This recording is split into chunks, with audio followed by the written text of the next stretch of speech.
আয়নাঘর পরিদর্শন করলেন Kerry Kennedy. তাকে এই বন্দিশালা ঘুরিয়ে দেখান ৮ বছর আয়নাঘরে জিম্মি থাকা ব্যারিস্টার আরমান কেনেডি। যুক্তরাষ্ট্রের শীর্ষ মানবাধিকার সংগঠন RFK সেন্টারের প্রধান। শেখ হাসিনা আমলের নির্মম নির্যাতন ও আয়নাঘরের স্মৃতি মনে করে এ সময় কান্নায় ভেঙে পড়েন আরমান। নৃশংসতার চাক্ষুষ প্রমাণ দেখে কেনেডি বলেন, শেখ হাসিনার ১৫ বছরের শাসনে নির্যাতনের প্রমাণ এই আয়নাঘর।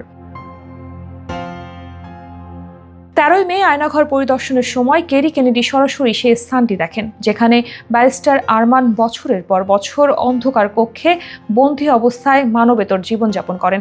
এ প্রসঙ্গে প্রধান উপদেষ্টার প্রেস সচিব শফিকুল আলম ১৪ মে সকালে সামাজিক যোগাযোগ মাধ্যম ফেসবুকে একটি পোস্টে এই তথ্য প্রকাশ করেন। তিনি লেখেন, আয়নাঘরে প্রবেশের পর ব্যারিস্টার মীর আহমদ তার বন্দী জীবনের বেদনাদায়ক স্মৃতি তুলে ধরতে গিয়ে কান্নায় ভেঙে পড়েন। আবেগ আপ্লুত কেরি কেনেডি তাকে সান্ত্বনা দেন। এই মুহূর্তটি ছিল হৃদয় বিদারক ও মানবাধিকার লঙ্ঘনের বাস্তব উদাহরণ। কেরি কেনেডি যুক্তরাষ্ট্রের প্রাক্তন অ্যাটর্নি জেনারেল রবার্ট এফ কেনেডির কন্যা এবং সাবেক প্রেসিডেন্ট জন এফ কেনেডির ভাগ্নি। দীর্ঘদিন ধরে তিনি বিশ্বব্যাপী মানবাধিকার রক্ষার আন্দোলনে সক্রিয় ভূমিকা পালন করে আসছেন।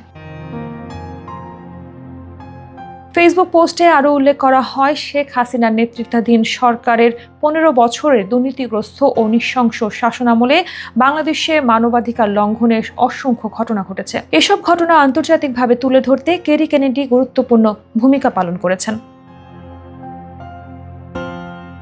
শফিকুল আলম দাবি করেন, কেরি কেনেডির আন্তর্জাতিক চাপ ও সক্রিয়তা ছিল মীর আহমদ বিন কাসেমকে আয়নাঘরে জীবিত রাখার অন্যতম কারণ। তিনি আরও বলেন, এই পরিদর্শন বাংলাদেশের ভেতরে ও বাইরের মানবাধিকার পরিস্থিতি সম্পর্কে বিশ্বকে সচেতন করতে কার্যকর ভূমিকা রাখবে।